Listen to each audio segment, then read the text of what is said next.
All right. Well, how many of you guys are familiar actually with footprints? Let me see if I'm in the streamer mode because I keep hearing everybody.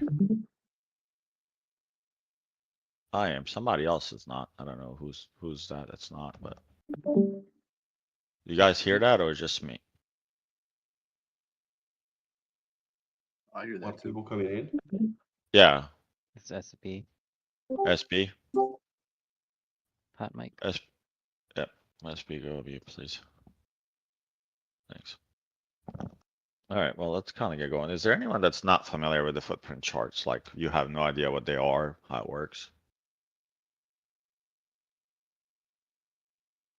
All right, well, that's a good start. So as you guys know, the footprints chart are really nothing more. If you look at a candle, right? When we have a regular candle and you have the open, high, low, and close. Well, inside that candle is a ton of different price levels that we have. And on each one of those price levels, what we need to see is we need to see who's taking the liquidity. Are we getting, aggressive buyers to take the liquidity from the passive sellers, or is the opposite?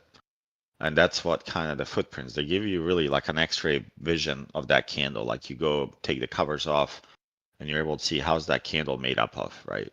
Is there a completed auction? Is there aggressive sellers that initiated the trend or buyers that initiated the trend? Is there an absorption, right? And I think once you see this along with market profile and volume profile, and the best way for you to learn this is go through this class, understand it, but then you have to watch the tape. You have to watch these charts being generated, and you have to make assumptions based on the context that you're seeing and where we are in terms of the price and value. Once you put those together, then the footprints come in almost like an exclamation point, and they confirm your bias. And when you see it, I think your probabilities increase a little bit because now you're able to see the volume behind the bars.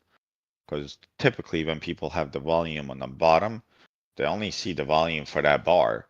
But now you're able to see the volume in the bar, if that makes sense. Does everybody follow so long? So in other words, you would be able to see if this is one candle here, right? So if this is our candle right here, you guys would be able to see, this is the candle has a wick here and a wick here, and you'd be able to tell like how's it made up? Where was the volume? Where was the aggression or no aggression coming in? So when you look at this, does everybody understand this chart? Do I need to go over it? The bid, ask, price. Is there anyone that doesn't understand this?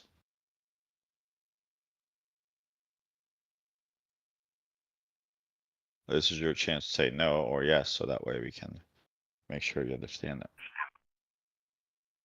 If you can give a brief overview, that would be good, Shorty. Yep, sure. So on the bid side, which is your left side right here, right? If we only had sellers here and buyers on the ask, how difficult would this market be? It wouldn't Easy. I mean, I think it would be the easiest thing you guys have ever done, right? As soon as you see large orders on the ask and the price goes above it, you shouldn't really debate, right? Because then you'd be like, okay, those are buyers, I'm gonna go hop in. But that's not the case, right? So on the ask side, we have a passive seller and we have what? Aggressive buyers. So this is your ask. On the bid side, you have aggressive sellers and passive buyers, right? So anytime we see large volume coming in on the candle, sometimes you guys will, hear me. I don't know if I was short above this level. As long as price is above, there's a large volume sitting. I think we've seen some Friday, right, when we were watching the footprints. You want to be aware where's the typical large volume. And relatively speaking, depending on what time frame you're on, ES on 5 minutes, seeing 100 order volume is not much, but seeing 700 on 5 minutes, that's a lot. On 30 minutes, seeing about 4 or 5,000, that's a lot. So it depends on what time frame candle you're on, and that'll give you the relative size to the rest of the market and how much volume it had. So everybody understand, on the bid, you have aggressive sellers and passive buyers. On the ask, you have passive sellers and aggressive buyers. Typically, you're not going to get, as you guys know, long-term buyers and sellers participating at the same level. So like when we auctioned, just Friday, when we go up top, you're looking to see if there's any sellers on the ask in a large volume. I don't know who that was, but please stop. Ask in a bit, okay? So now at the top, you're looking to see what is the behavior of the passive sellers. Passive sellers mean they left their orders there until it hits, they're not moving. They're not looking to move the price down so they can get filled. Those are passive sellers. What happens if they move the price down? Who are they then? If I was asking at 106, I had 900 shares. And if I'm Thanks. willing to move it down, what am I? Can you Initiative. can you act on me? Like bang on me? I'm trying sorry. to spend 200 this time. I don't know. Hold on one second. You become an aggressive seller. Hold on. Who was speaking? I couldn't figure out who was speaking because it was. me or something. Huh? It was me, so I think Okay. he got muted. I got Oh, muted. okay.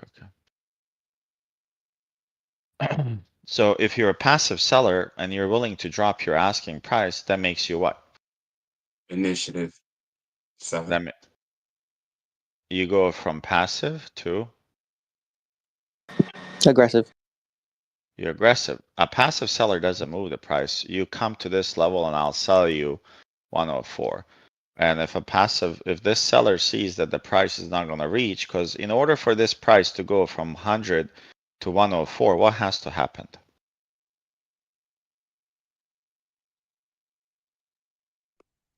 You have to absorb all the sellers. You have to absorb the 75, you have to absorb the 90, you have to absorb all the inventory from this level and this level. And then you come to 104. Is that correct? That means all of these guys have to keep buying and absorbing all the what? Sellers, liquidity. Passive This- sellers. Passive sellers. Passive sellers liquidity sitting in the ask, right? So once they absorb it, they hit. But let's say this guy notices that we are struggling at 102 and we're not, and he's like, man, I have a lot of inventory here. I want to get rid of it. That's where you become an aggressive seller. And on footprints charts, there's something called imbalance. At least I use imbalance charts. And imbalance charts, when you read them, right? Do they read horizontally like this, or how do they read? Diagonally. They read diagonally, meaning this one goes with this one goes with this, and then the same with ask, right? You go this way. You're reading one up, one down. So just kind of like here, right? Does that make sense? Yeah. Okay. Can I ask a question, Shorty? Sure. To me, every time I look at this, I get confused if what we're seeing is a order book or is actually executed trades. Executed trades. That's what it This is. is, yeah, executed trades. It's not level 2. These are the trades that happened. Okay. On, So it's passed. Okay, perfect. it's past, right? Because you wouldn't know if somebody was aggressive if it didn't occur. How would I know? How would I know to highlight? Remember, sometimes we get a highlighting of red or green on the right side. Yeah. How would we know if the order never went through? We need to classify the order, right? So the order gets classified if it was at the ask and it was above the price. Now price is above it. They circle it green because it's +1 delta for that each share that they purchased. So it's past orders. If you had, let's say L3, you could combine that. L3 is just a deeper level. There's a lot of spoofing and stuff there. Let's say at 110 right here, you have an order that's sitting at 52,000 shares. Well, what do you think a lot of people will do? Let's say price is at 109. What do you think a lot of people would do that they see L3 at 52,000 on the ask side? Short. Most of them are short. And what usually happens, does anyone know? They pull it last minute. They pull it right before you enter. They pull this order out. Right. And I'm not saying it happens all the time. There's times that this order, their goal is not to give you the visibility what their intent is. And it sounds like shitty, but that's their job is to hide from you.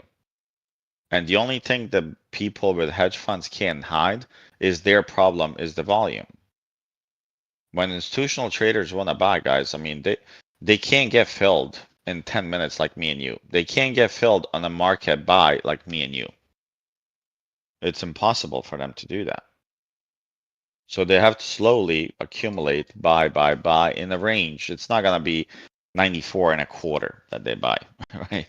They're gonna have a zone and they're gonna keep buying in that zone. And that's why we call it balance and accumulation, because they're buying and they're happy trading here. And then news come up and you go up or down, you know, mark up, mark down from there. Okay. So let me delete all of this. Thank you. Super helpful. Okay. So does that make sense to all? So when we look at footprints and order flow, those are executed orders, means they already happened. The passive buyers, so whenever when we bid down into, let's say, value area low, or we go below value area lows, you're looking to see what is on the bottom left of the footprint chart. Is there a large volume that was sitting there, and is there absorption happening?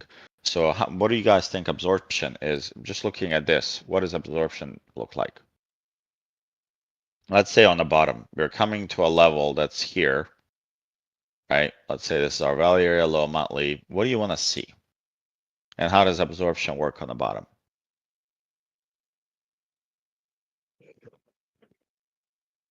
You see passive buying and active buying at the same time. You may see it like both sides of the equation build up really quick at a And set what are level. sellers doing? Sellers are trying to sell it lower, but somebody's buying it up passively and actively. Okay. So what Bean is saying, and that's correct. So you have passive buyers, which are on the bid side. You would have aggressive sellers selling at the what? What level?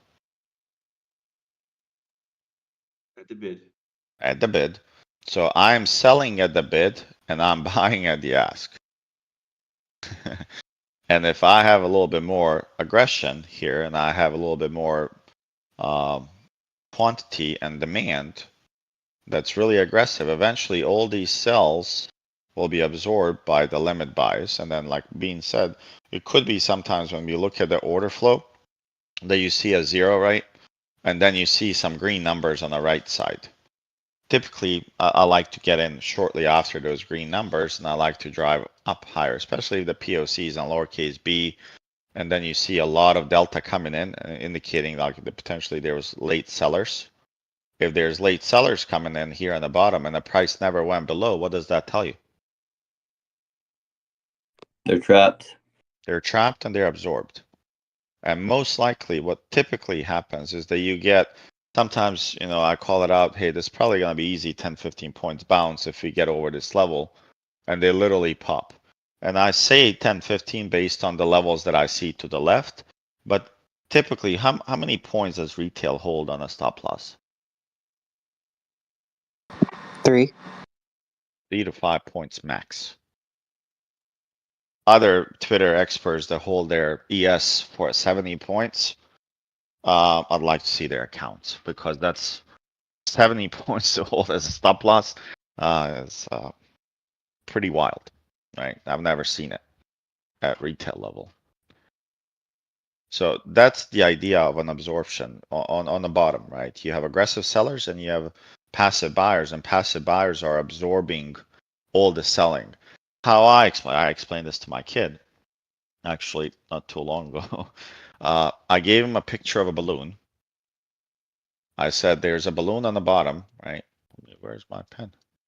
Oh, I gave him a picture of a balloon, and I said, this one has a lot of air, and then you have these tiny little balloons that are feeding inside here. And as they're feeding this guy is just getting what? Bigger and bigger. Bigger and bigger. Bigger and bigger. So when these guys don't have any more air, what does the balloon do when you open the top here? It deflates and it just shoots the stuff up. Yeah. And he understood absorption this way. An 8-year-old. That's pretty good. And that's how you guys, I'm not saying this is perfect for everyone visual learning, but that's in essence what happens. You have aggressive sellers shorting, and it's usually about a poor location. I wanted to make sure I cover that. When you open a trade in a poor location, let's say you're shorting. Do you guys remember Friday when I said this is not a spot to short? Does anyone recall that? Yeah. At the Well, end. Yeah, Yeah. when we jumped like 25 points. Yep. Why did I say that? Was it because every time price went to that level, it couldn't go past it and kept getting absorbed? Like you Let me kept just- seeing. Let me just show you guys what happened on candles. Without even looking at anything else, let me guys just show you this. Let me bring it up. Low for that day, the developing. It was near the bottom of the range. I remember that it was the Right. bottom somewhere. Let me do this one, sorry.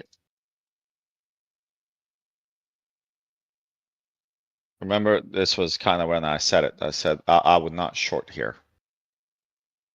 As we were coming here, I said I would not, definitely not short this. And from here, we jumped, you're talking 30 points. What told me not to do that? Like why? Here, I'm just giving you candles. Forget the footprints, just simple. Here's your, let me go in 30 minutes so you guys can see it. I'm gonna delete everything because we're gonna IBL. cover it. Say it again. Bouncing off the IBL. Yeah. Okay. Let me increase if you guys want to see this. You don't even need this. You don't need anything besides this. The tail shows that there was aggressive buying at that level. We knew we had buyers step in, right? We are aware of that. And this gave you a little bit of single prints up to here. All agree?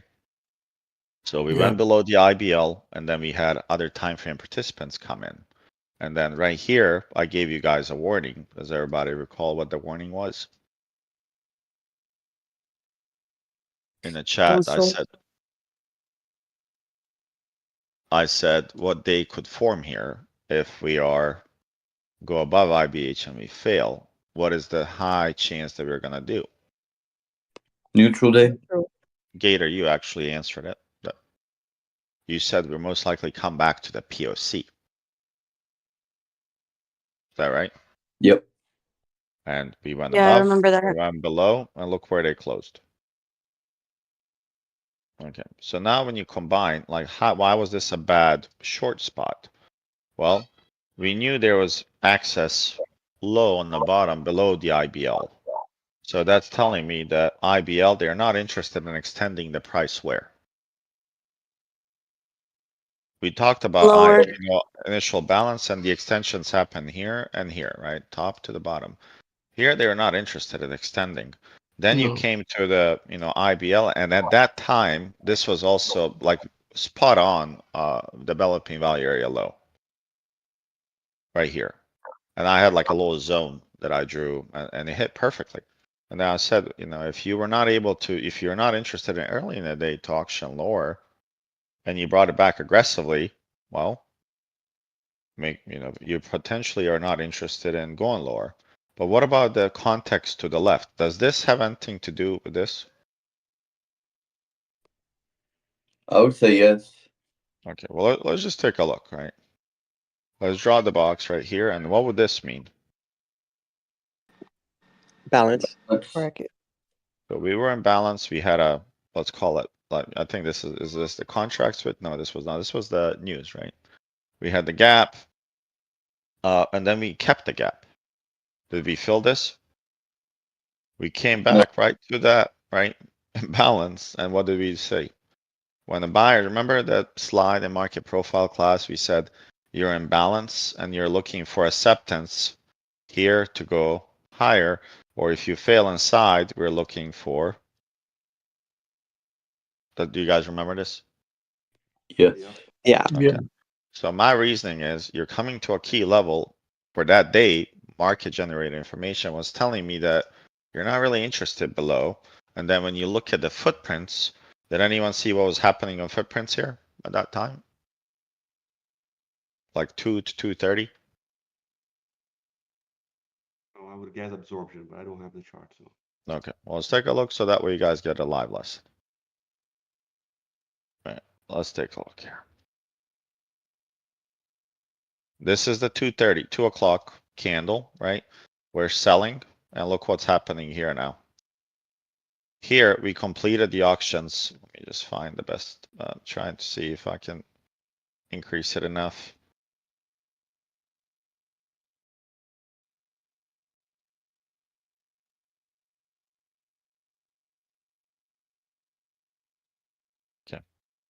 So here you had, obviously you had some selling that came in with a delta that's really negative. A lot of volume came in at 2 o'clock, right? And they really ripped it. And then you're coming down and look at this volume here. Delta showing you that there's some selling. They extended the price lower out of that. They went lower and then what happened? Where's the bulk? Where's the little balloon?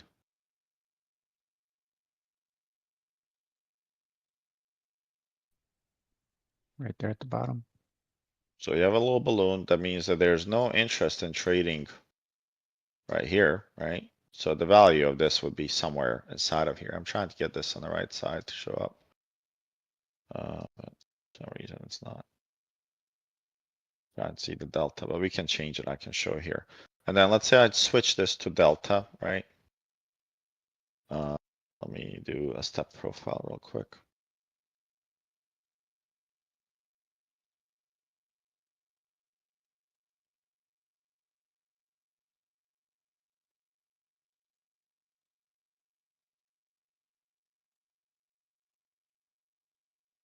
What does delta tell you? You guys see that? Are you guys able to see it here?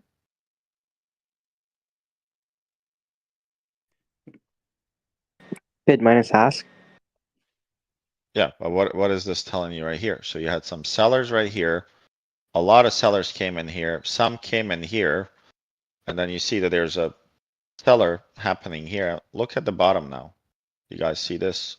They're getting absorbed. Look at this. What did I say on the bottom? When you see a lot of negative delta and you go above it, what happens typically? Those are passive buyers. Could be passive buyers. If it was sellers that they tried to push the price down, they're gonna be part of that balloon that triggers the buying. And from there, they obviously trigger the buying, and then you see they went a little bit higher. They made really a higher high here, and then they closed right in the middle. So they were not really, I would say they were not decisive which way they wanted to go. If they wanted to continue on Friday, what should have happened? What level you would not want them to break if you wanted them to continue Friday based on footprints? Continue lower? Yeah, if you want to continue, this candle wanted to go lower, what level should they not have broken higher? Where that negative delta is at? Yeah, Or probably that here. volume right there? The other- Probably this level right here, like where you had the bulge. If you don't go above this, then a higher chance you can continue, because that was your selling here that they accumulated. So if this is broken, well, then you have a reversal, right? And then you see how well they defended that low value where they got together. And then we notice these guys selling aggressively at the top. Look at this. 1,600 large orders coming in at the top.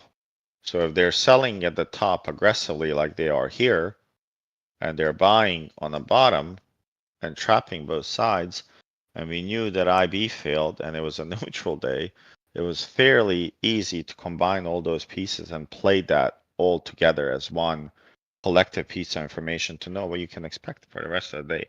And that's when I said that the low that we had it 2 times, right? First time when we extended, and second time when we came inside, we retested IBL and PD value low. That's why I said there's no chance we're gonna go lower, probably a bad spot short.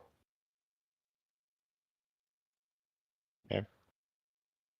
I think you can make these actually hide these candles. You can see these bars. I forgot how, but usually I have a screen with the delta bars, and then I also have cluster charts, and you're able to see, and you can change this, right? The step profile here. If you go here, you can change some settings that you want to use differently. You can also increase the delta here, the tick size, maybe 4, and see how it looks for you. Let's see. Now you're able to see a little bit easier, right? This is not a bad view for you guys to start kind of looking, because they'll tell you where the massive orders are coming, where the absorptions are happening, and they'll confirm if there's an opening of positions in the bad locations. And look at this. What Bean was saying, right? You have some buyers. If this was selling, what would the price have done? Gone lower. It would have gone lower. Right, and then you see on the top here, you know, do you have a lot of buyers interested at the top? Sellers. Not much. Then you have this guy right here that offloaded quite a bit of contracts. And not much happened besides right here. Look at this, 17, about 3,000 contracts offloaded at 57.73. And footprints, like anything else, I would say more than anything else, is all contextual. You have to look at, you know, where the guys came in selling. Now you're coming back to this guy. What happened left? How did the price respond to a level or an order? It's context because nothing in the bid and the ask can tell you for sure if it was a buyer or seller. Unless you're some genius that can match the orders of the market, then, you know, it's all about context and the clues the market's given you. Okay? Does that make sense? At least I know I went a little bit too far, but does that make sense to everyone why and how I was able to see it? Makes sense. Shorty, Yeah. So was Go it ahead. on which tool was it that you were showing earlier? Was it TradingView? Which one? This Where one? you showed the buying? No, the other one. This one? Yes, This is Quant Tower. Quanta. Okay. Thank Yeah, you can buy it. You can, I think some of you guys know how to hook it up for free. I don't know all the details, but you can, I think the package is $70 a month or 35. And then you need a connection to use. Got it. Thank you, Shorty. Shorty, Yeah. you can pay for a lifetime, right, package, am I correct? Yeah, you can pay for a lifetime if you plan on being with them forever. All right, thank you. Yep. You can do that. All right, let's see. All right, let me go back to PT. So I think I covered this, right? So what I did here is I took this concept and I gave you clues, and you know, if the only aggressive buyer showed up on the ask, it would be much easier. Bid contains passive buyers and aggressive sellers. That's your left side. What you have to keep in mind that no transaction will happen until what? aggressive comes in. People show up. Until you get the lowest ask and the highest bid meet. Yeah. Is that true? Yep. No other way you can get the transaction to occur, guys. Let's say you guys are selling a car, you're on 20K for it, and I'm offering you 15K and I'm screaming in front of your house on your windows, 15K the whole day. And you're screaming 20K. Who's gonna get the car? Who's gonna get the money? Nobody. Nobody. You're just gonna be screaming all day. But if you're like 17.5 and then I'm like, okay, I'll do 16.5. Well, now you have progress, right? Now you're becoming a little bit more aggressive on selling. I'm becoming a little bit more aggressive on buying. And the percentage of the drop of that level where it wasn't meeting any volume is the one that you determine who's more aggressive to get rid. Are you more aggressive to get an inventory? Or are you more aggressive to get the car, right? To become inventory. All right. I wouldn't, you know, and I know Cuban, I'm gonna pick on you for a moment. Cuban, I talked to him offline. He struggled to understand footprints, and I think he's gotten better. Most people confuse like, man, it's so complex.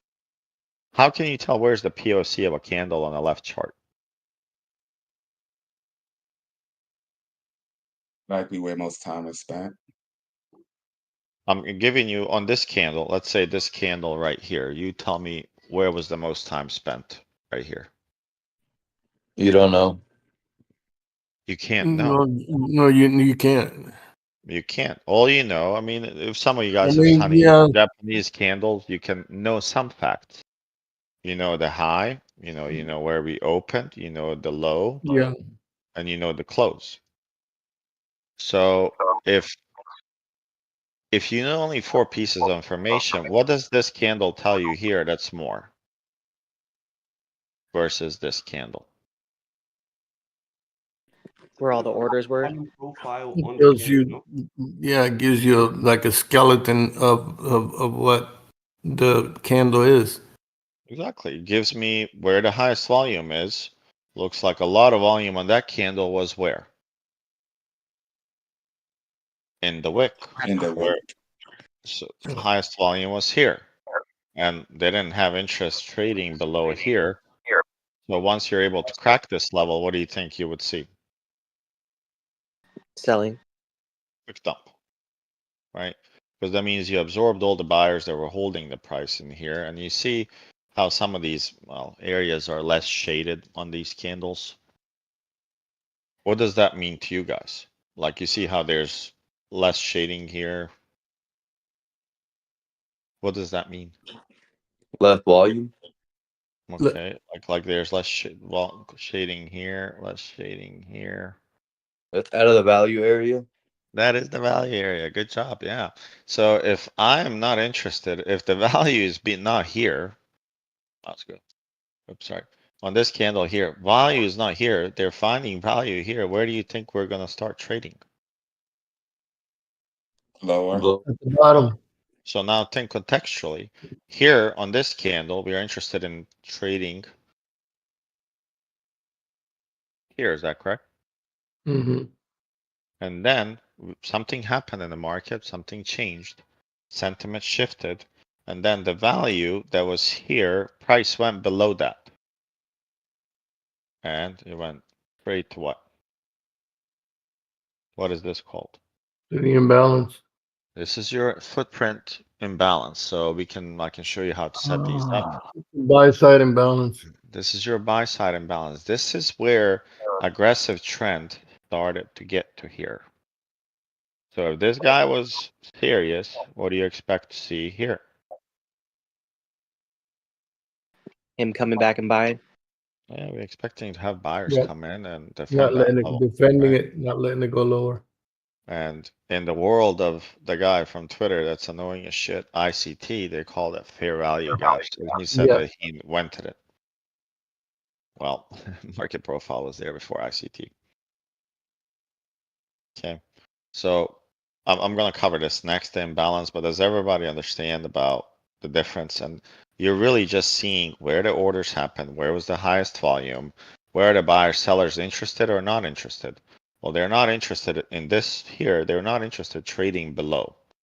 But then something changed and they're not interested in what? Trading above. Trading above. So the value did what? Gator called it. He said, oh, they're not interested in above because the value is not there. And then you see the next candle, which we talk about a lot. What do you want to see when we're auctioning lower? Here's your Negative value. delta. Yeah, but then you also want to see your value shift. Look at this. Isn't this the value shift right here between the two candles? Yeah. Okay, tell me the value shift on these two candles here. Impossible. You can't. You don't know. And then you see here something's happening that's telling you that there's a high chance that this imbalance would work. What is that? Outside bar. Outside bar, and the Absorption. value is overlapping prior candle, telling you that we're getting somewhat. Absorption. Who can extend the value? Me or Cuban or institutional traders? Institution. Institutional. When you have a wide value, remember when you have wide VA, what does that mean? There are a lot of participants. There are a lot of participants, and you're coming to a level where some participant caused the markup, and now you have all of a sudden you have a lot of participants coming in. That's something that catches my eye, and I'm like, oh, you're coming to a level, and now all of a sudden the value was no longer overlapping down, but actually it's wider and it's overlapping the prior candle value. And usually to me that signals what? Potentially the stop of a trend that you're in just now. So if this was the balance and you're selling, they're already slowing down. So that's kind of what I'm looking from candles, right? And then I zoom in on 30 minutes and then I go on 5 minutes and I look for entries. And this is the piece that we're going to cover next. And what would this mean?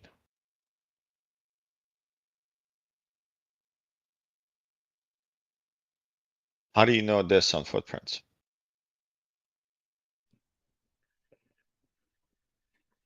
The imbalance on the either sell or buy side. Exactly. It's your imbalance. That's what we just talked about here. If I remember how we had the balloon, but if I get an aggressive buyers in a row on the right side and the price is here, that means there was aggressive buyers on a markup, and there, if the price comes back to this, typically you can kind of look for an entry, and it happened on Friday as well. You know, they went below it, they reclaim, and then they rocket it. Okay. So delta, is anyone confused what is delta like on the charts that I show?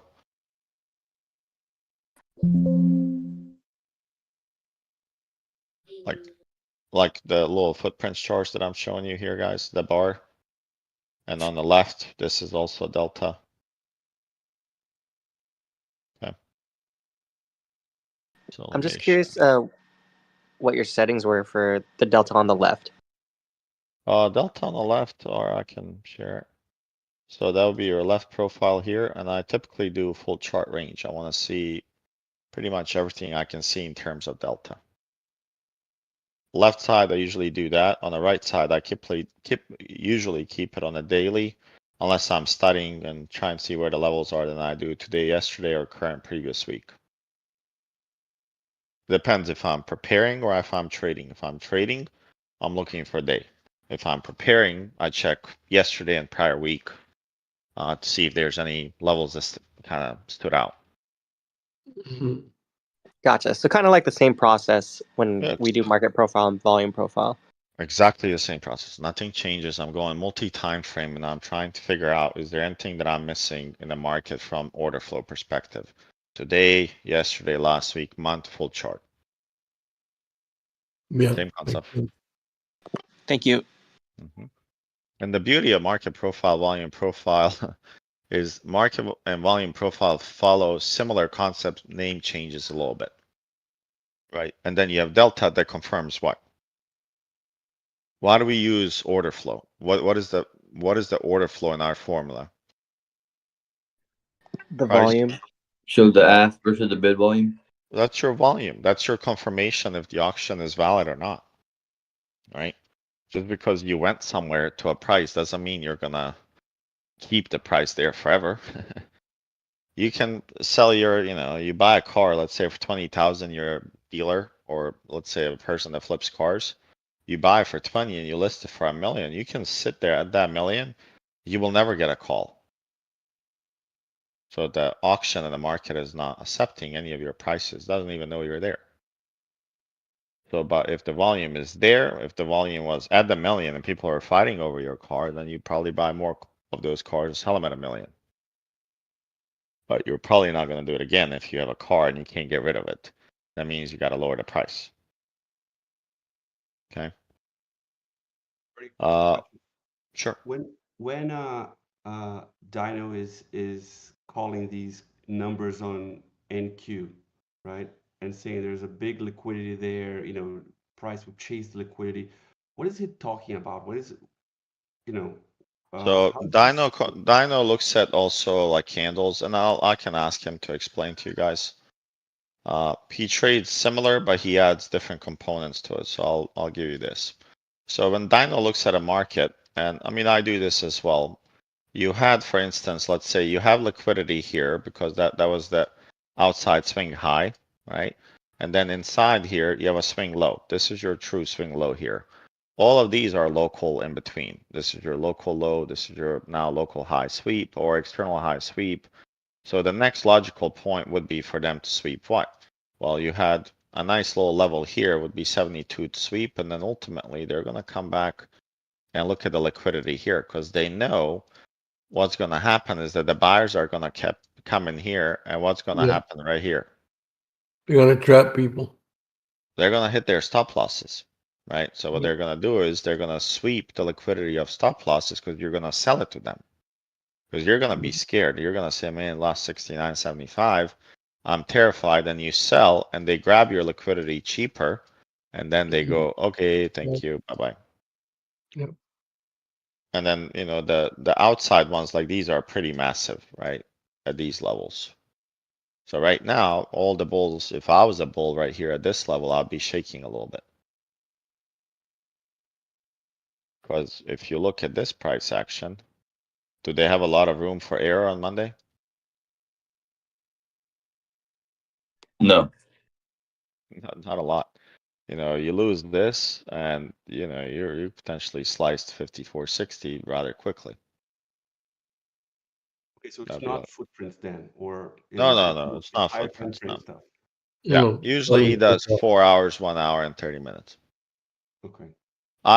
When I look at footprints and I tell you that there was liquidity there, I look at this and I'm like, okay, well, it looks to be that there's some massive liquidity on the left here. Right, so if I go here and I look at this, let's say I increase this to about 8.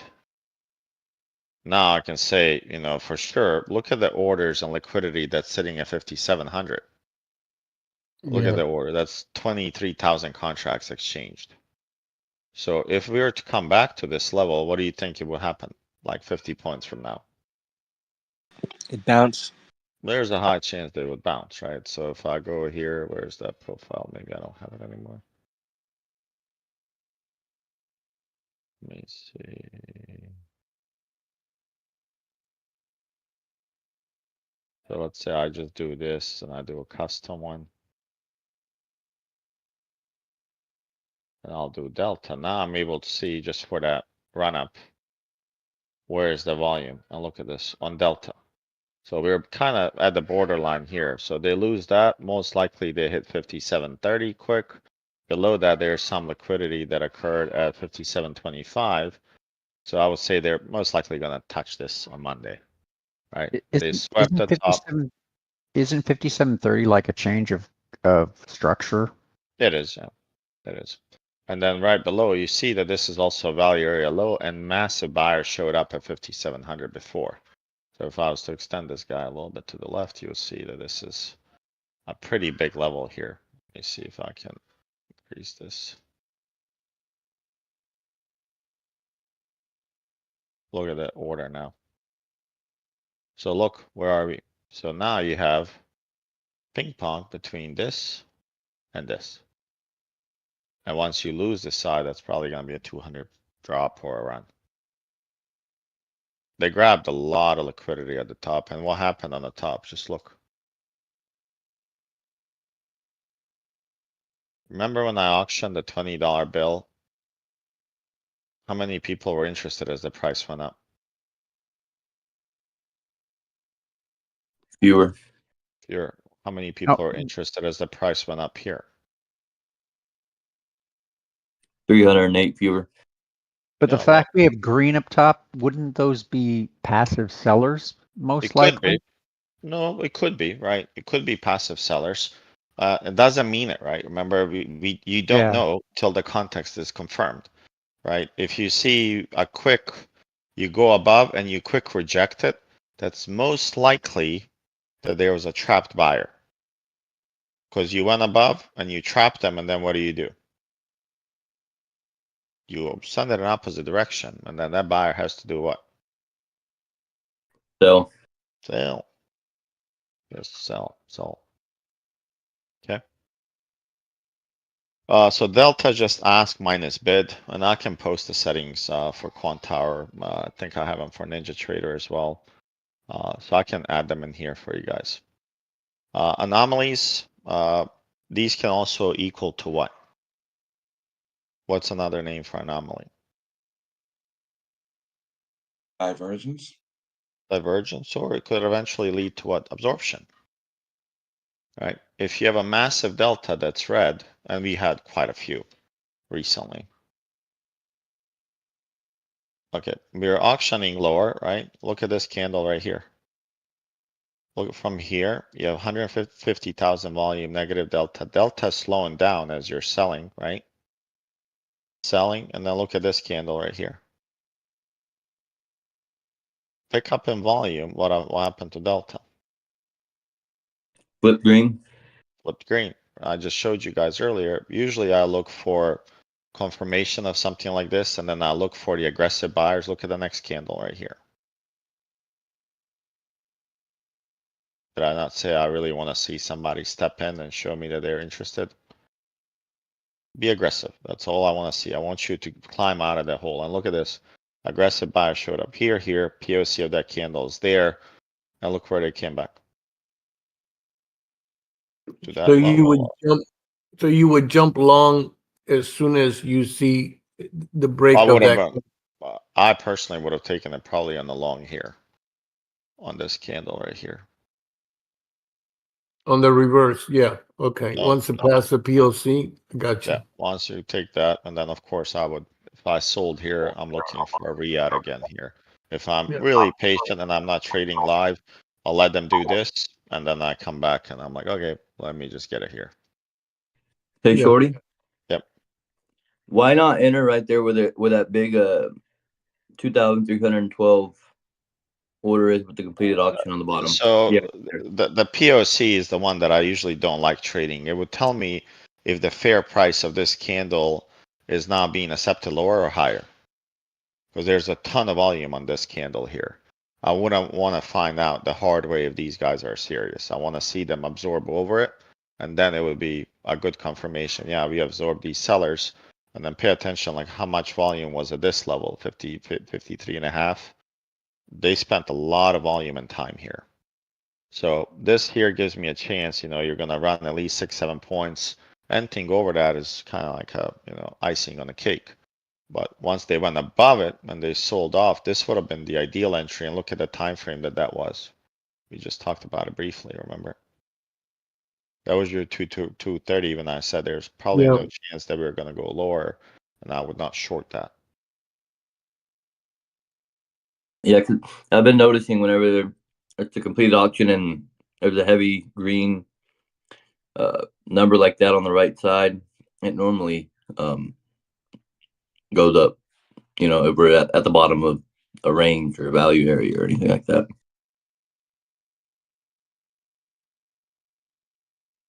Hold on, let me see if I can. This is what I told you guys at 236.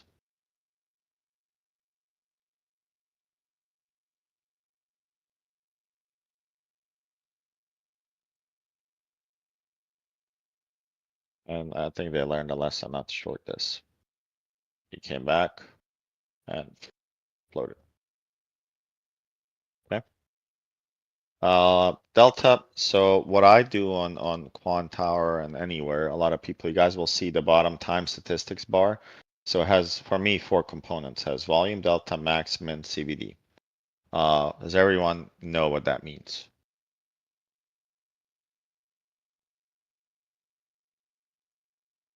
Yes.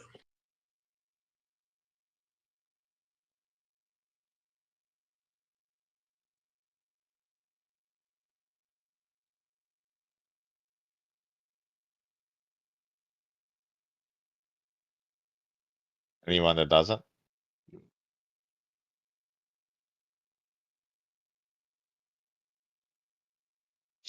Okay, so I won't spend a lot of time on it, but you can definitely use the min max delta, right? As if you're going, let's say we're going up on green delta, and as we come up top, the delta closes at negative 200 at the top. What is that telling you?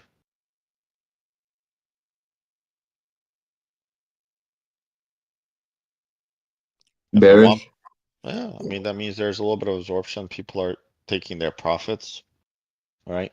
If you had positive 1500 and close it at 25, they're taking away from that delta a little bit. Somebody's selling, right? That's something to pay attention to, usually a divergence. If it's negative 15 and close negative 25, that means that some aggressive buyers are stepping in and they're flipping it. Excuse me.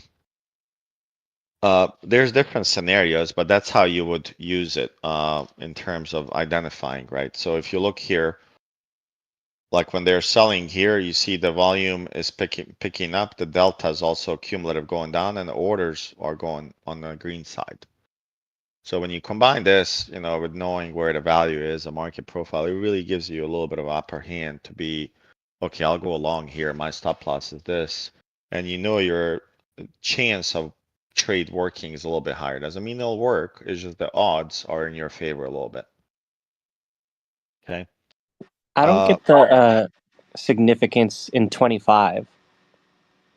What's 25? Or is that just an example where delta is 25 or minus 25? Oh, this, yeah. No, I just threw a number out. Like it was just a random number. Oh, okay. Yeah, any number. I mean, it can be, yeah, it can be any number. Here, even this one would be okay. 80. I may put 85, so you guys don't think 25 is magical. Thank you. Yep. No, any number. It just means that you were a negative 1500 at one point, and now you reduce that to negative 85. That should, something should point like a warning sign in your head, like, hey, how come all the selling stopped and now you're back to almost neutral? Neutral being 0 or anything in that range. Okay. High volume areas. Well, how do you think high volume nodes are created in a volume profile? Like, if you're to think about it, right? We are now in a massive bracket, even though people are very excited about the odds of the market. What do you think can happen? You can drop it down to the bottom of that bracket.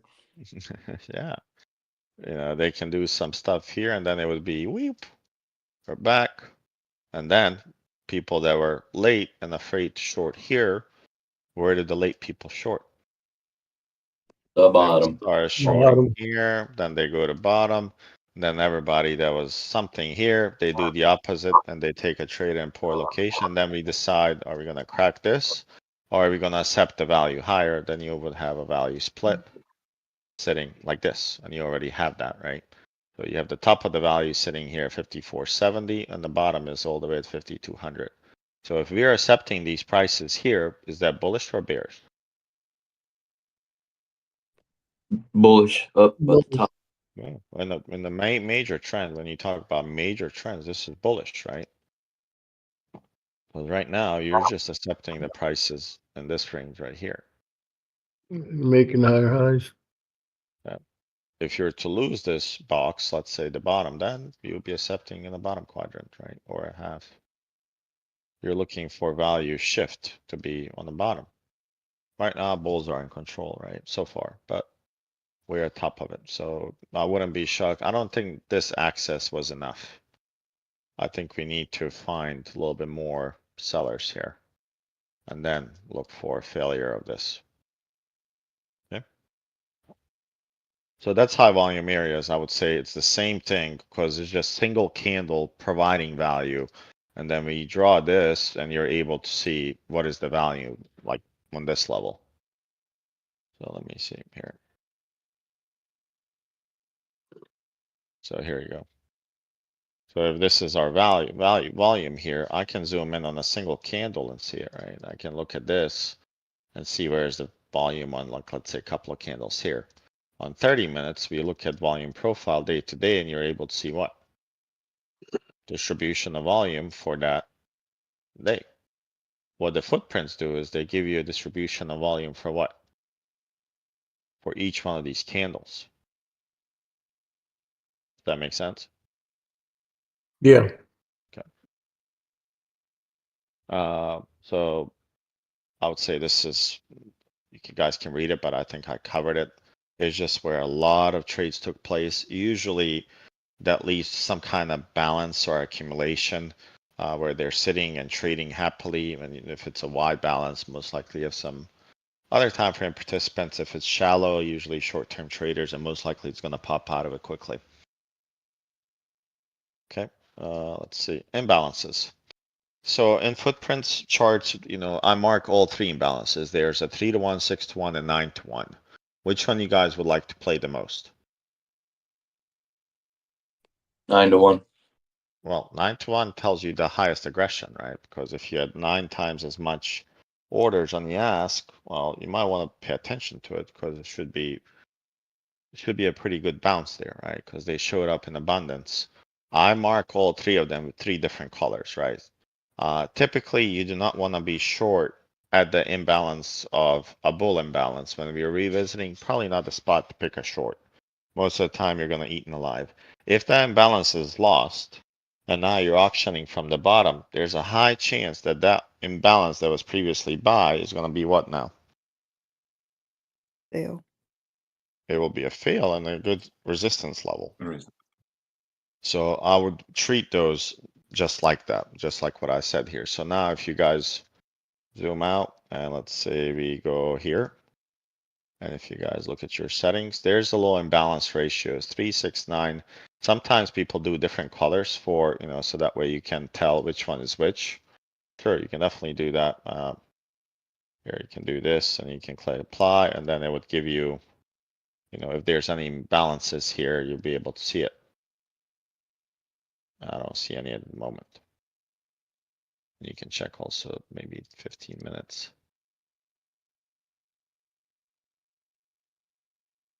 I don't see much in here. Okay. And usually they show up, I point them out during the trading live sessions. I call them out.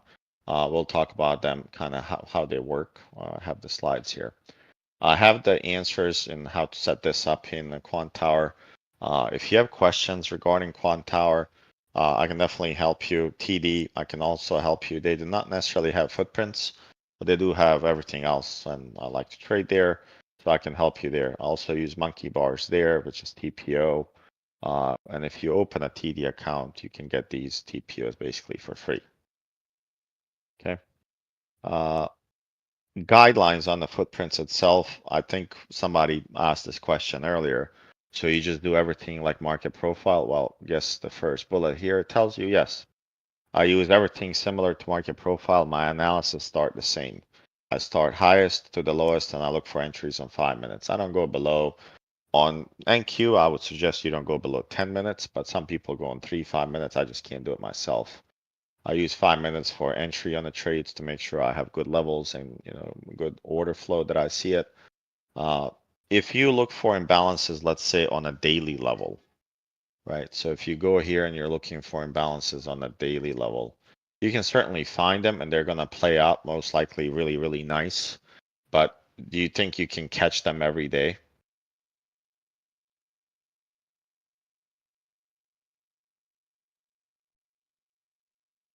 Most likely you're not going to catch them every day because they're going to be far out, right? So the odds of you catching those trades on a daily are impossible. Would I mark those levels? Certainly, right? So if you find them on 4 hours and dailies, I would keep those levels, right? They're going to come in handy. I would say similar like volume profile, you know, POC, HVMPO, and then you want to pay attention how participation behaves around those levels. Just like we had on TradingView, when we talked about, you know, value area low developing here or whatnot. Well, knowing where everything is helps you a lot to anticipate who's going to show up there. So here we're retesting that 36 level, which was our what? Kind of like a prior day high besides the spike that we had. This is FMOC, right? So I don't really care to market. But if you look at this, this was our 2-day what? 2-day range. And you're coming back to a retest, that's a pretty good short. So what is the key level for to watch on a shift come Monday? What's our weekly pivot level?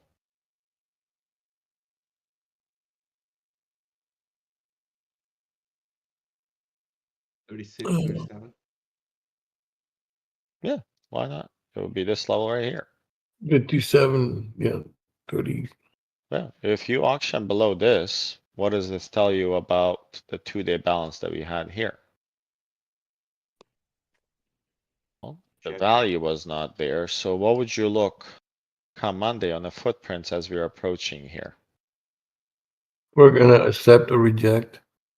On footprints, yeah, I mean, that's what we were looking for, but on footprints, how would you gauge that? Looking for absorption. You're looking for absorption or you're looking for aggressive sellers to show up. Yeah. If you're rejecting the value higher, I'm not looking for buyers to show up. Maybe buyers show up, but they get absorbed. So we're looking to see how it's structured in terms of that level, right? 57, 37, somewhere around here.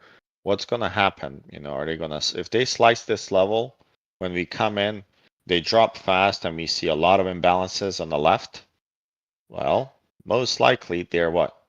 Disagreeing With what? With the with the top higher value. levels. Yeah. So most likely we're gonna go back, we're gonna come to POC, do some stuff, and then come back here to about whatever this is, 57, 56, 76. Which is not bad. I know you guys can't make a living off of 50 points, but I can. So I would most likely look for that trade to work out and not have a tight trailing. Does that make sense? If I was Yeah. to get in here, where would you guys put your stop loss?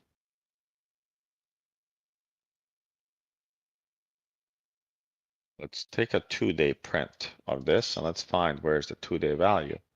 So if I'm getting at 36, my stop loss has to be about 51. Is that good? Not really. It's excellent. Why would this be bad? Well, yeah, I mean, if you're targeting the bottom, it's good, but Yeah, I to me, said that's a that. wide top. Yeah, I mean, 15 points to make, what are you talking about? Like 50 points? And I would not trail as close. 60 points for 15 risk? It's not bad. Even if you play one MES, that's not bad. 60 Yeah. points on MES is pretty good money. Okay. So that goes back. And now talking about time statistics, we covered this, the setup. So the imbalance, kind of what it looks like since we have the new contract, I can switch it, but let me know if you guys can see it. Unfortunately, I can't zoom in more, but the imbalances would show up on this chart. You guys see the right here. You see the imbalance showing on the right side. And when you look at it diagonally, it's 206 to 249.7. So you know immediately that this is 9-1 and above, right? And typically what they like to do is they come here, and I don't know what time frame I'm on. I think it's 15-minute, yeah, 15-minute candles. If you come, you see that they dip below and then they'll climb out of it. If this is lost, you want to be careful, keep buying, below it. Because most likely it's going to trigger what? A dump. Going to be a dump. If this buyer that initiated the trend is not able to defend it, then it's a problem. Where would you like to see the imbalance? Like, let's say I'm going to give you a clue or a scenario. We do here, and imbalance is right here, and then the top is right here. Is this a good imbalance right here?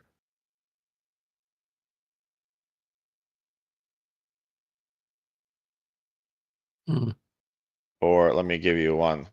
Let me add. And there's an imbalance right here. Which one would you like to play more and why? The bottom one because of The bottom motivated. one. Why? So what we are saying is that if we have accumulation here, and then we have something like this, we have an imbalance that's here, and then you have an imbalance that's right here. Ideally, this one is late comers coming in to drive the price higher, especially if you see something like this kind of slowing down here and then it peaks below. Because there's a high chance that these were late guys just trying to drive the price up. This guy here, out of the accumulation that was there, he caused the imbalance. Most likely that this will be one that carries a little bit more weight than the one at the top. If you're scalping and you go on 5 points, and I don't know, let's say an NQ, you catch 15 points, that I don't know, you can do that. But in terms of 30-minute imbalances, and that's the level that I look for them, I'd like to see the one on the bottom more. If there's too many, buy imbalance, and you'll see it lately. You have a buy balance, you have a sell side imbalance, and it just looks like a shaded box. What does that tell you? It's a shithole, just like it's telling you here. There's too much to figure out who's right, who's wrong, and who was in Indecision. control. Probably not a good trade zone, right? And it's not a good setup for you to be looking for and looking, am I long or short when there's a bunch of Yeah. balances that are stacked together. I usually don't look for that. That tells me there's confusion, no direct confidence in the price, up or down. So I don't really like to see that. I want to see an isolated balance by itself. This was one of those that we looked at. I don't know when this was, in July of 23. What, a little bit more than a year ago. There was a daily imbalance, and I look at the daily, like I said, and this came and this rocketed, I believe, higher. But if you can find daily imbalances, it's not bad to mark those levels. especially if you see SPY. If you see ES imbalance and it's coming to this level, what could you do to, if you can't swing ES contracts due to account size, what could you play? Buy. You buy SPY 6 weeks out, and we've done it before. You make 100%, you close it, you doubled your money, and you're out. So one way to think about it, right, in terms of trading. When you zoom in the balance line, you can see this is unbalanced on higher time frames, carries a little bit more weight. Notice the volume as you're approaching the level. So if you look here, it starts aggressively. Look at the delta, dropping, and then look at this one. What does this candle tell you here?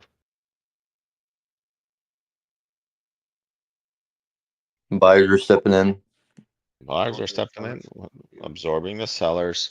So now when you think about it, if you can pop above this POC that you have, and if you can find some, aggressive buyers to follow through, not a bad trade to enter a swing long, SPY or whatever, QQQ, whatever you're trading.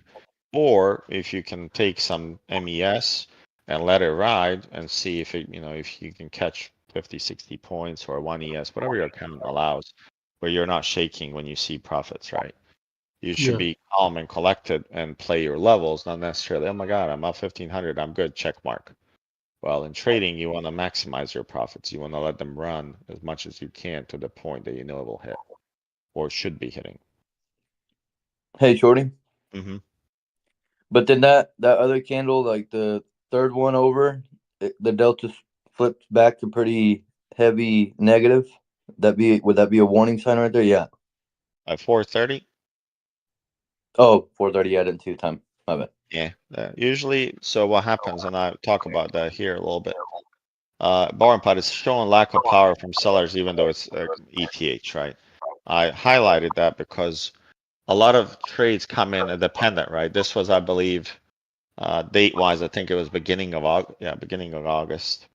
Here on the bottom. So this was beginning of usually you have rebalancing efforts come in, right? So they execute after hours so they don't mess with the market.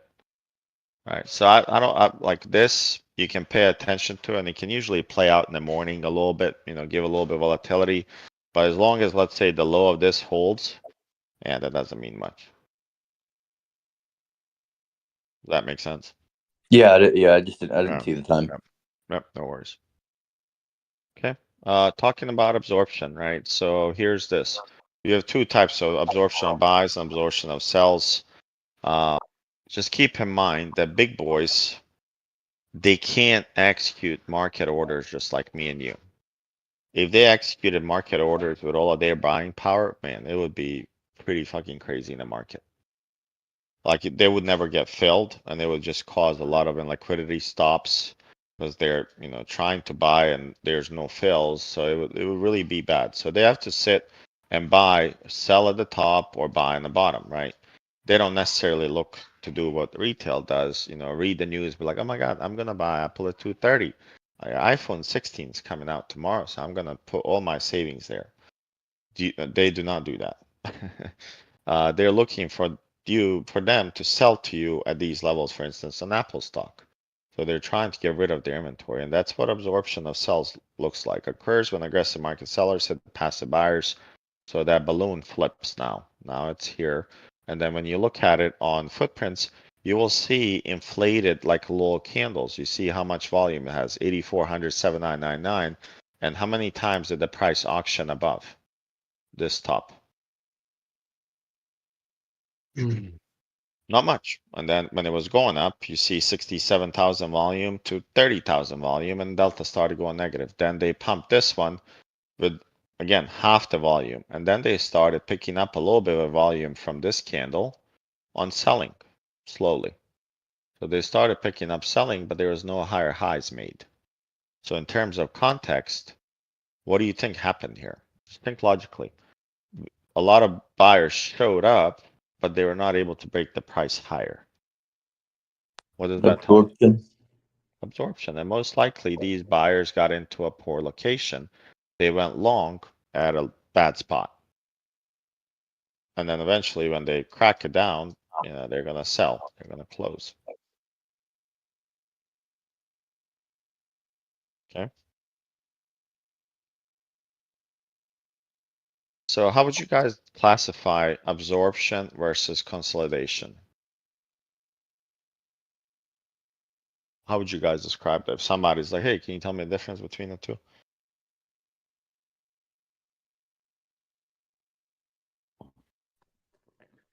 Absorption, it takes a lot of a lot of like a lot of institutions, right? Mm-hmm. Anyone else? You want to explain this to an 8-year-old? How do you do it? You want to see big numbers come in at certain levels, which would mean that other time frame buyers or sellers are stepping in. Okay. In terms of consolidation and absorption, what would be the price discovery difference? There is a difference. What would that be? When they're consolidating in a bracket, do they look to break that bracket or they continue consolidating for periods of time? Continue. They continue for When a you see an period of time. absorption, what happens? You want to get away from it? They get away from it. They absorb, and then what happens? They go the opposite direction, just like we covered here. We got up, right? We got up. I mean, if you're consolidating and accepting prices here, what should happen? You know, we should look to stay here. Yeah. But when absorption happens, means, you know, maybe there's an exhaustion of what? Buyers. Buyers. If there's an exhaustion of buyers, and let's say you have an iceberg seller, because that's kind of what would be also in another way, it's the absorption. If you have a seller that's not willing to price to go higher, and you have these market buyers, they're not able to bid a tick higher here. Well, usually when you can't do that, if absorption happens, you're going to break lower. But if it's a consolidation, the algos come in and they do what? They protect the bracket, they buy the low, they sell the high, and then the short-term traders like me and you, they're like, oh man, we've done it, I think, millions of times. We're like, it's a bracket. We're gonna let the lose come back and we go in. How many times have you done it? Yep. So that would be the difference, right? Usually out of absorptions, it happens quick, right? Depends what your time frame you're on, and you want to see the price go opposite direction. You absorb, and no more buyers, exhaustion shows up, and then you sell off. Okay. So how do you not get tricked when they do that? They spike it down and then they shoot it up. So It's like that's they the most, fake you out. yeah, that's the market maker pattern, and you know, I'm aware of it, right? That's your Wyckoff where you have something like this. You're trading, they go down, and then they do this, and most people are screwed at this level. Yeah. Relative to the context of the chart, let me ask you this then, Beans. I'll answer your question really quick. I was gonna ask you actually for a favor, because I know you're retired, right? I'm gonna say if you could let me have your 401k, all your money, I was gonna buy SPY, all I can here. Mhm. Would you let me have $500,000? I'll let you have it as soon as this pops up higher. Mhm. What's your why are you laughing? You don't wanna, you don't, it's not, you don't No, wanna it's not buy a it? good time to. It's buying at the high. Ah, okay, you answered your question. So if this is happening on a bottom, let's say that this was happening, for instance, like it was happening here. Well, when you see this and then they reclaim it, you should sell your kidney here and give Shorty money, because then I can do that. But when you're at the top, and then this applies to any time frame, right? You just have to be relative to know what type of trader you are.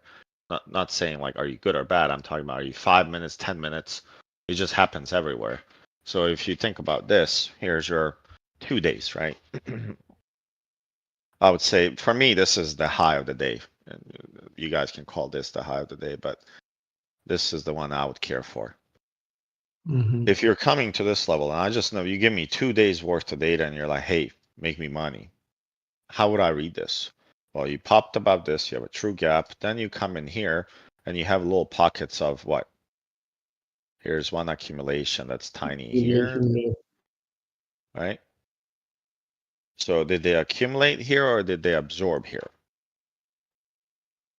Absorb. Absorbed. Yeah, Because then when they absorbed, got right. to the bottom of it, they rejected Yeah, and and continued then to drop. exactly, and then you have nice little gap, whatever this is here. Right, and then you see that there's another accumulation that happens right here. Mm-hmm. And look at this. And then on the bottom, you see one. You can see one with the equal highs right here. Let's probably go here. And now take a look. All right. Where was that trade that you just talked about? Where could you have taken the trades?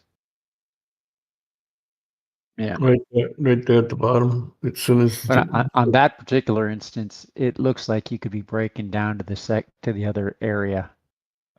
Just And knowing what? that's the. And once they reclaimed this box here, you Yep. had no business being short. And I screamed at 2:30. I think it was I don't know, 10:36 or whatever, 11:36. Forgot what time frame it was. I think it was in the afternoon, but Yeah, 2:36. Yep. yeah. I think before that you said you were targeting 730 or 729 or 23. Yeah, yeah, that was the area that I wanted. But once they did this, once they got out of this, they trapped people. They wanted this higher. So you could see the same concept of what you just said, like, which one is it? Well, depends where you are, right, on the chart. If you went above and then you broke the low, there's not much for you to look on the upside here. Then Yeah. you're looking for potential where it came from. And in That this would case, be it that came would have from- been a great risk reward up there. Oh yeah, this was my warning candle for you guys right here to not be short. Yeah. And then when you look at this, a little bit more like, let's zoom in just a tad bit. Let's go in 5 minutes. What's up with that candle?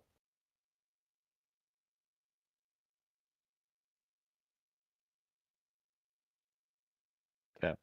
Anyone see anything else? Naked chart. What else do you see?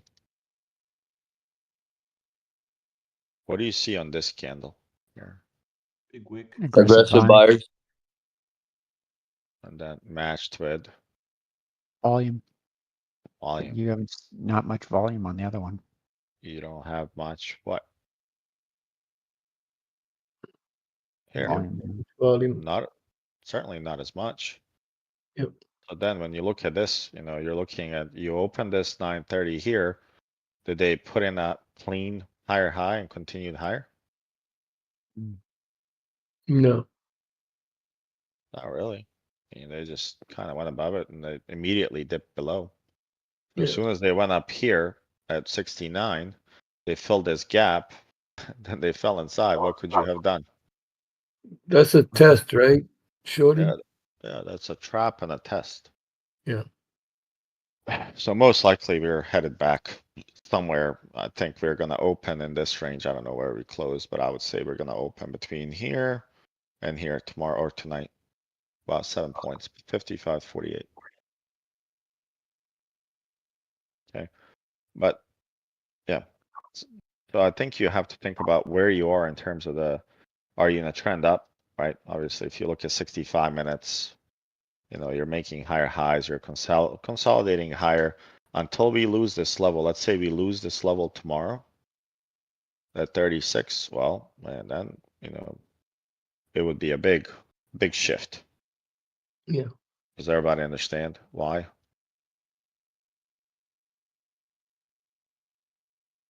Where could they go? To the opposite. Well, you know, what I would do is I would first find where is this POC on this one. POC, yeah. I would target 5,700. Then I would look at footprints and I'm like, hey man, what do you have at 5,700? And this guy would be like, hey, maybe I have some massive orders at 5,700. So do you think I would add or close my shorts? Close. I'd look to close them here, right? If I'm taking 36, let's say I have 5 or let's say 2, 37 points, you trim them, you get a bounce, and then where will be an opportunity to short again if they're able to get it? Failure high. Yeah, if they go above 720, they drop it here and they peak and then they lose it, and now you're targeting the bottom. Mm, Now you have a little bit more, 60 points. pretty cool. And that's how most likely it's gonna work out for this week. I just gave you a blueprint. Unless they don't crack what level? 37. If they hold this, you can forget about this, Yeah. right? So it's all about this. When you think about this, you know, for 2 days, you know, they had a lowercase b here, and then they have an uppercase P that's compressed. For me, this is a compressed P. Right, this is a bullshit P. What does a compressed P typically indicate? Get near the end of the Reversal. run. It's trapped buyers. If it was elongated, that means you didn't find any value here and you ran away from it. Just think about it. If this was a P that looked like this, we didn't find any value here. Now we're here. Mm-hmm. Well, they didn't find any value here and they shifted it a little bit higher. That's a warning sign. That means that it's slowing down. The auction is slowing down. Okay. And you can tell the auction is slowing down. How? Overlapping value areas. Yeah, you have a lot of overlapping, right? So here, when we're selling off, you see value shift lower, lower, lower. Then you had this massive day, if you guys remember here, and then it just went higher. Value consolidated. And what do you notice about the higher moves? Getting more compressed. They're compressed. They're getting a little bit more compressed, right? I know there's a, you know, you have the contract switch, but I think I'm on continuous here. When you have these gaps as you're going up, that usually leads to exhaustion of buyers. And that usually works out even here. Here's this move up. You see the gaps.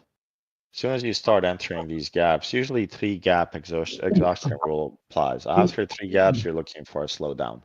And here's, for instance, on selling. 1, you had 2, you had 3, and then exhaustion comes in and you all go the opposite direction.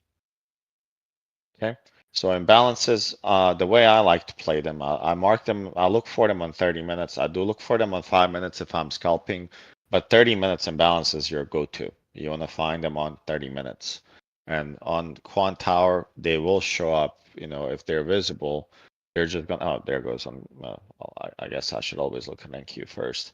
So there are some imbalances that are sitting here. Yeah, on Quant Tower, they're pretty good about showing up. Yeah, so here, if you guys look, there's some imbalances that are showing up here, and let me see the settings here. Yeah. And you see the selling imbalances here as well. There's some selling imbalance, and initially when they hit, I mean, they came back down quite a bit. And for all the drug addicts, yeah, that's a lot of points in that queue. And you see here, this is what I was talking about earlier. You guys recall when I said, when you see this, red, green, blue, red, I don't even want to trade any of these imbalances. What imbalance would you guys trust here? The 19,687-ish, 680. Yeah, yeah, that's exactly the one. Why is that the one? It's got a whole bunch of them, but they're all green. Yeah, there are all a bunch of them, and then when you look at relative to the market, what was market doing there? Market went low, Consolidating, breakout. and then it consolidated a little bit. Remember what we said, it's much easier to see it imbalance out of that consolidation and then look for pop. And I would say this one already did what? This one played out. Right, so you went from here, and then you came back, and then you ran 200 points. Mm-hmm. Right, so now I'm looking, is there any net new ones that we caused in a similar fashion from here? That's what you're after now. And the only one I see is this one here at 760. That's left. And when you zoom in, yeah, I'll let you guys have this one. Why? There's not many orders there. There's nothing here. I mean, 4-1, 5-1. They just swept the Too boat wide. because there was nobody there because it was at 8 o'clock, 10 o'clock p.m. So I'll let Gator take that one and let me know how it goes. Mhm. Not No, thanks. interested at all. So Okay, Shorty, mhm. just a quick question on like ES, for example, right? If you look at footprints on ES, say 30-minute time frame, if I was to look at this and I look at how it is right now and I think about it opening tomorrow, if it opens down, it could drop then to 47 It would be or quick possibly 47. 42. Be 47 quick. And if it goes up, it might reject at 62 or prior, because you see, you got It would the be two. 62. That's what I was thinking. Okay. I'm It'd just be right trying to here. see if I Yeah. understand, Yeah. what to look This for. is the, so if we crack 62, what do you target now? It's really visible. Spike base 69. I'm just talking about footprints, not like right now. Oh, I you're agree. way the heck up there. Yeah. Oh, 75. Yeah. So it would be fairly quick. And why 75? You got that huge delta. You got that long wick. Did it complete? No. I can't tell. No, oh, it's No. unfinished. No. 1094. Well, see, we also are unfinished on the last hour of the day, which leads me to believe we may gap down and drop down. No, Because we're I mean, finished. the Or is close was that not bullish, right? I would say the close for them was not very bullish here on Friday. okay? Think about this. I mean, you went up, your value shifted lower in a P shape. If you don't hold this, I mean, you're at 55, a gap of 18 points is a piece of cake nowadays. If they're not able to hold this at open, let's say 37, it's going to be a quick drop after hours. They're going to take advantage of it. But let's say tomorrow, let's say they open between 49 and let's say like 50, what the POC, 62. What are you doing? How do you feel?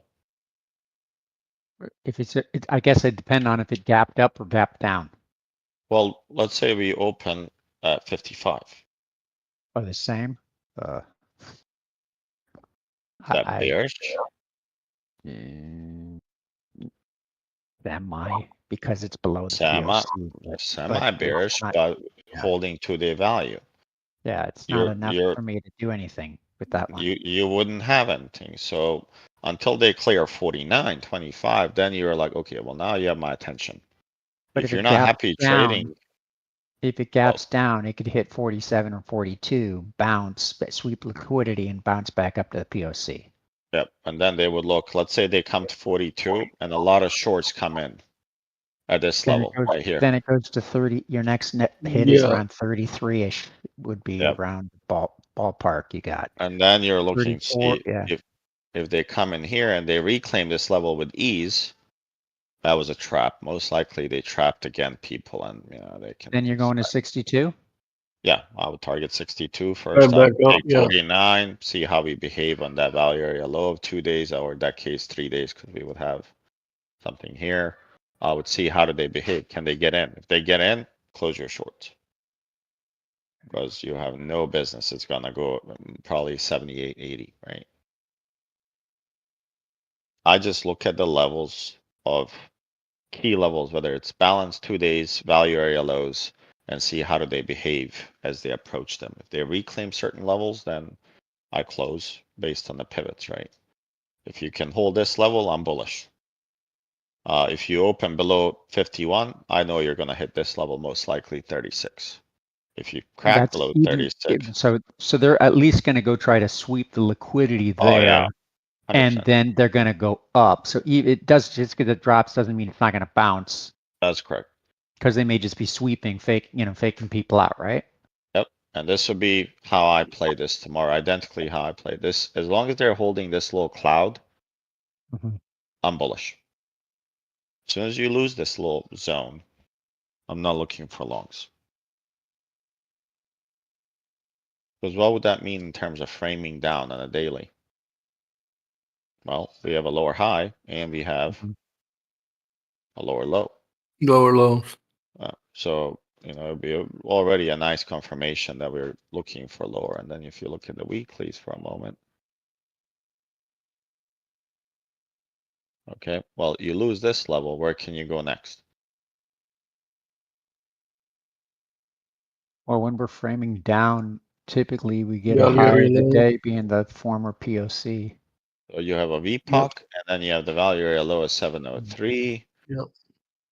So let's just mark this zone here. I'm giving us plan for tomorrow. Once you crack this level, you catch 30 points with ease. And we know, let's lose footprints. We just talked about it, right? You got a buy side imbalance at 18. And then you had 5,700. That was massive, right? And here's that. Mm-hmm. You see it? And remember, this was a pretty big zone that, you know, these are 9 to 1s and you see here 96. This was a pretty good imbalance here. So now you're watching how do they behave at this level? Because typically what we know is when you're inside the weekly, right here, this is our weekly value, right? If they go to 96, this was value here for that was a Wednesday. If they go to 96, that'll be somewhere around here. So what could they do at 96 to make you believe we're going lower? If they lose 5,700, round number, they come here, get in. What do? Up higher. This opens up the doors for a quick Yep. 100 points run. So that's kind of how I see it. But On your footprints, do you have like 75702-ish area and 5696? I get those 34 two. will be massive. I know that much. 56, you said? Yeah, I got, well, okay, on 57 between 1 and 2, it looks like I've There's got, and, I have and one between 58-ish. 5696. This is a big zone here, like 58 to 57-ish. It's pretty big spot. Yeah, What hey, about- Shorty? They're selling. So look at this. I guess delta. I'm looking at imbalances, I guess. Oh, I don't Yeah, have what that. about 5718? Don't you have a buy side imbalance there? I don't. do. Oh, this one here, yes. Yeah, On I have 30 minutes. 18. You Yeah, have one 18 and that's 30 and 27-ish. I got, I mean, that's a 29 almost. yeah, Yeah. you have And one here. 43. Yeah. Hey, Shorty. Mm-hmm. Whenever we have like like right there on that candle, that the last candle, you have like that the POC. Whenever it's like that, like way to one side on either side, what does that mean? You should know that by now from the class. What does that mean?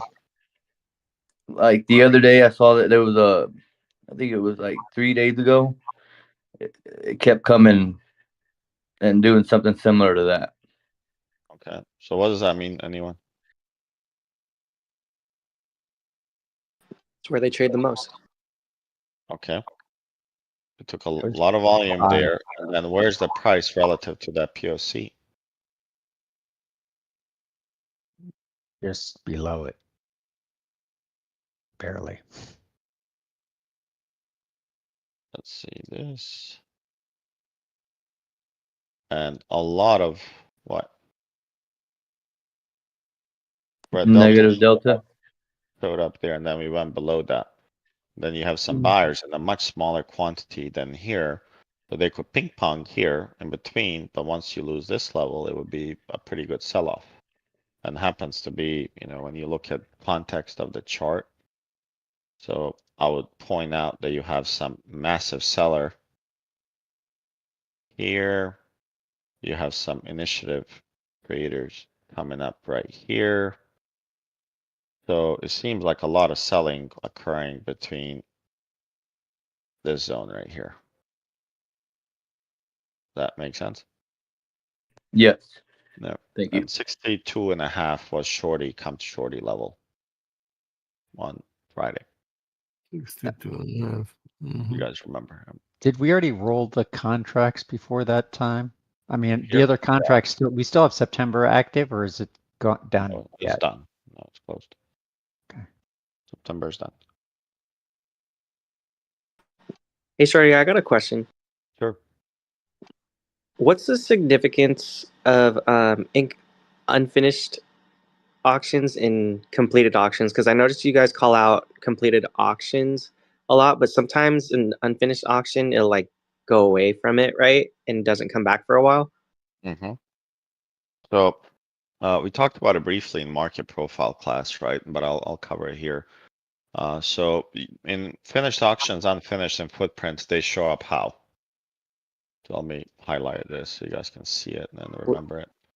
Highlight zeros, we'll do this here, and we'll highlight them, let's say, blue. Yeah, I guess highlighted zeros on the top and the bottom. If it's So completed now on the you'll see, top. when you have a completed auction at the top, you'll have a 0 on the Yeah. bid side, right? When it's on the bottom, you'll have a 0 on the ask side. If that doesn't happen on the footprints, it's telling you the auction didn't complete. When you have unfinished business somewhere, just like any auction in the world, if we did not sell the product, right, at that price, most likely we're going to auction back to that level to finish it. Yeah. It may not be the same day, but we'll get. Yeah, We'll be there. the when depends on the profile, the shape. Yeah. We talked about the D shape having a higher probability of that. If you're in a trend day and you leave a poor high, what are the odds you're going to fix it the same day?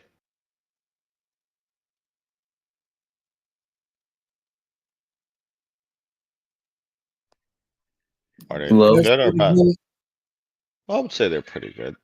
I mean, when you're leaving, when you're trending higher and you're trying to find the sellers and you leave a poor high, if you leave a poor high at the highest point, let's say like we are now, what would that mean if you leave a poor high at all-time highs? you're too long. Well, too long is correct, and then also that there's probably not net new buyers to take you higher, Mm. right? So now if you look here, this axis is not that. I don't think this is a massive axis. So here you have, at all-time highs, you want to see it, I would say, a little bit better. I think we had a day, if I remember, prior to this that was much better. Yeah, that one was pretty good. And what did they do? They gapped. Do you guys remember this level here at all? Yeah, that was the news, right? Yeah, but remember I said on Wednesday, this is your axis law. I said, make sure you have that level marked in your chart. So Yeah, they again, came in the next day, right at the midpoint, and took off. yeah, and then you look at this day right here. Let's just put a line here on this axis. And then magically, somehow they've found buyers in that level, right? Funny. So they found buyers there. And then for Monday, I would say you have a clear setup here. Does anyone know what that is? Pretty easy Monday open for me. Is it a spike? Yeah, we have a spike here. Pretty nice spike. So you have a spike base here. I had it marked, but I deleted everything so you guys can follow. Not nays, but base. And the level come a little bit much cleaner to trade. So now we just put this PDH and spike candle. So we have a really nice setup for tomorrow. B value area low and in between. So if they go above and we close them pretty much here. So we have a really potential setup to go here. If they auction higher and then they fail here, man, that becomes an easiest short all the way down to 36, 33. Like probably the easiest money you made. And you probably could go away for a few days. Okay. Let me see what else we talked about. Absorption. I'm giving you a few clues here, pictures, how that looks. Let's see, unfinished buy auction. So I cover a lot here on the unfinished auctions for footprints about the numbers and kind of giving you breakdown of what that means. Sale auction, that's on the bottom. This is how this can help us. So basically the levels of what it means and relating those to trades, scenarios, and then if you have a resistance, key resistance levels would be, for me, would be weeklies, monthlies, and yearly extremes.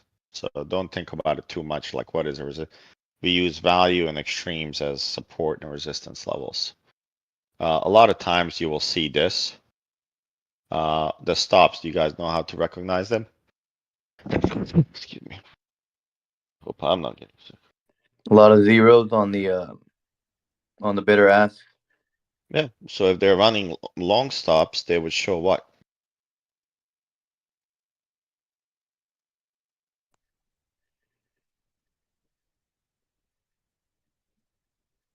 It would look like this. You would have zero ask, bid would be there. If they're running short stops, you would have ask and bid zero. And usually this stop happens when, remember that slide I said never short a dual tape? You guys recall that?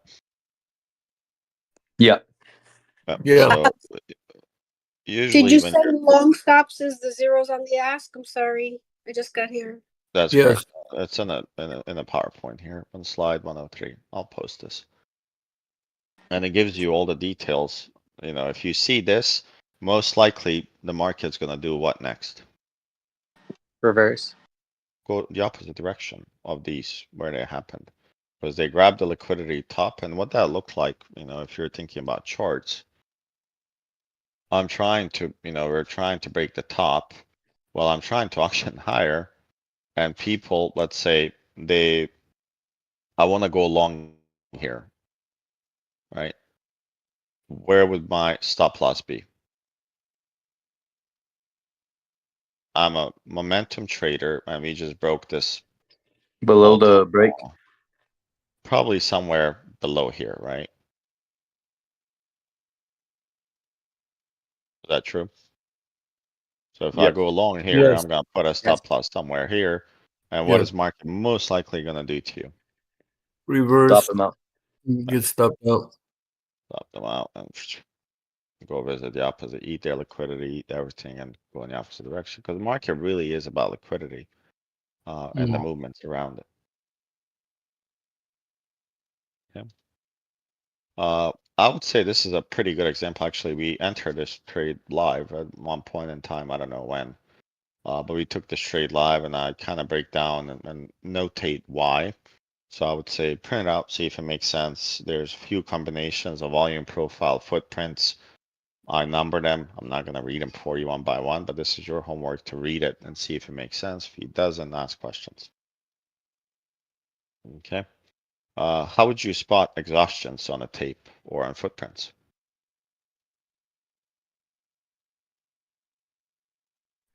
Little orders or small orders on either the ask or the bid. It would be a large imbalance between buy and sell limit orders.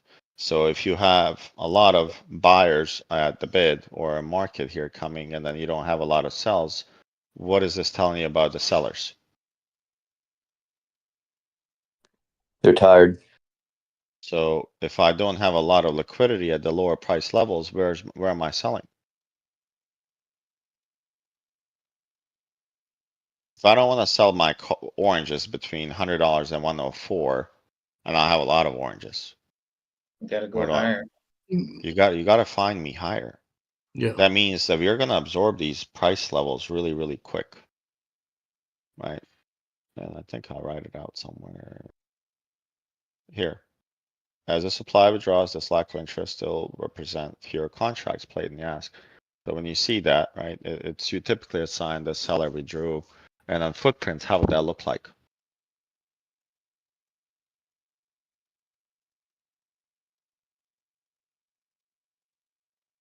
If there's not a lot of trades at the top at the ask and then price reject, what does that tell you about the interest higher? Not a lot. Like for instance, here, right? Yeah. So let's take a look at this candle with kind of the order flow and look at what we got with, where's my, man, I gotta save that one as Where is that? This one. Oh, no, not that. Look at this candle here. What happens as we reach the top here? The delta's dying, the volume is dying, right? So let me switch to delta here. You should see the DC negative. Where did that go? Look at that. So they started selling, and then what happens here? They let them have it. They buy a little bit higher, and then what happens? There's a high chance they would bounce, right? So They reverse, but look at this order that comes in here right below. This should have been your warning sign on the auction higher, right? So here you see a lot of delta coming in, but you're not seeing a lot of volume follow through from aggression perspective to go higher. And then the volume withdraws at the top. If there's no volume at the top, that's a concern. Concern for buyers, not necessarily for sellers. Okay. So these, I'm not gonna go through this. Most of you guys know that. Okay. Let's see, what else do I have? Nothing on the footprints. Does this help you guys in terms of the footprints? And maybe what would be the best is when I'm after a trading day, if you guys want to participate, we can take screenshots of like interesting 30 minutes and then we all annotate a chart and see what you guys see. Like Bean, you take a chart, you annotate it, you post it. Nice. You annotate, post it, and then I can annotate last. Because if I annotate it first, you guys are magically going to see the same stuff. Yeah, that's kind of what I'm. Yeah. This was a good class, Shorty. I think what the footprints, what it takes to learn footprints is repetition of looking at them. Yep. And if you guys do, I can create a channel where we dump the files or pictures, but annotate them so it's visible and it's clear. So that way people can understand what is they're seeing. And it's not that you're right or wrong. There's no right or wrong. The market will tell you if you're right or wrong. But is it what you're seeing pattern over and over? Is it probable? Yeah. And that's what requires training and staring at the screen, years over years to, actually, oh my God, look at that trap. And then sometimes you'll hear me say they're going to fly through this with zeros and watch how they stop them. Yeah, and right on the money, man. And I don't say that like to guess, and I'm like, oh man, I got lucky. Well, if I say it 5 times and 5 times it happens, I've seen it a lot of times where I that's can no anticipate. coincidence. Yeah. So, and the only way you get to that level, I would say, is that you really have to devote time. You devoting time in class is picking up knowledge. Now you got to learn how to apply the knowledge. Yeah. And the best part, the best way for you to learn this stuff fast is to teach somebody else. And believe me or not, it reconfirms your confidence. It reconfirms a lot of stuff for you as a trader when you're teaching somebody and they're learning from you. It really will benefit you. And I think it would be a good idea, honestly, if we take this every day, if you guys have time, annotate the chart and just look for feedback, bounce it like off of one another. I saw this happen as this value. This looks like an exhaustion to me because blah, blah, blah, blah, blah. This looks like a really nice imbalance, but I didn't trust it because of this. And once you start setting that up, you will see when you come back the next day, oh yeah, that played out. That balance didn't work out because I had my bias that it was weak. And then your brain will eventually do what? It's going to look and be like, okay, nope, I don't trust that. I see this and I'm like, nope, no, fuck that level. They're going to fly through it. And that's what you're trying to get to. You want your brain to realize this when you're trading live. It's much easier to trade 4 days after and be like, hey, let me tell you what happened. Yeah. You got to trade it live. It's like winning lottery 3 days after it played out. You pick your numbers and you put them and you send it to lottery. Be like, hey, I had the numbers 4 days later, man. It's not how it works. Okay. Well, hopefully you guys learned something in the class. I have to take off 1 o'clock. I have to go with the kiddos, but I will post my in the Shorty's corner, and then I'll be trading live tomorrow as well. I don't think we have major news coming up in the stock market, unless I'm missing something. Let me see. So what is this? Where are we? Let's see, Monday. Oh, I don't want to take that back. Okay, I guess they're out of the blackout. That's fine. I'll be trading live tomorrow, on Monday. Well, you have quite a bit of new. You have PMI flash. We have a bunch of speakers in 3 and 6 months. I expect this to cause turmoil tomorrow. Something tells me that one of the banks needed liquidity, and hence the rate cuts. Somebody was upside down a lot. They're tied to 10-year bonds, but paying 2-year coupons usually doesn't lead to success. So dumping of Bank America stock isn't a sign? I know. To me, that's a sign that, remember, I told you guys when, like 5 months back, that I don't trust banks, regional banks, when they kept coming up on our stock scans. They can go, I do not trust them. A lot of, I mean, HTM portfolios of these banks are not realized yet, but now that they're rate cutting, they have to, because somebody, you know, is upside down quite a bit, and they don't know how to solve it, and it has to be a big boy. They wouldn't do it for moms and pops. You know what they do for moms and pops banks? They tell JPM to buy them. Right. So the shark gets bigger and the little guys disappear, and then you have a monopoly of banks, just like any other service we have right now. Okay. All right. I think Monday is fairly simple. I think we talked about it. I'll write it up, but it's actually a fairly simple day in terms of levels and spike zone here that we have. It won't be very complex in a Shorty's corner. Thank you so much, Shorty. You're welcome, guys. See you guys. Are you still doing a stock scan tonight, or? I will do it tonight, just so I can attend the kids, help my wife now, because I hear Right, two of okay. them screaming. We understand. Alrighty, man. Thank you, Shorty. Have a good day, buddy. All right, bye-bye. Thank you. You too.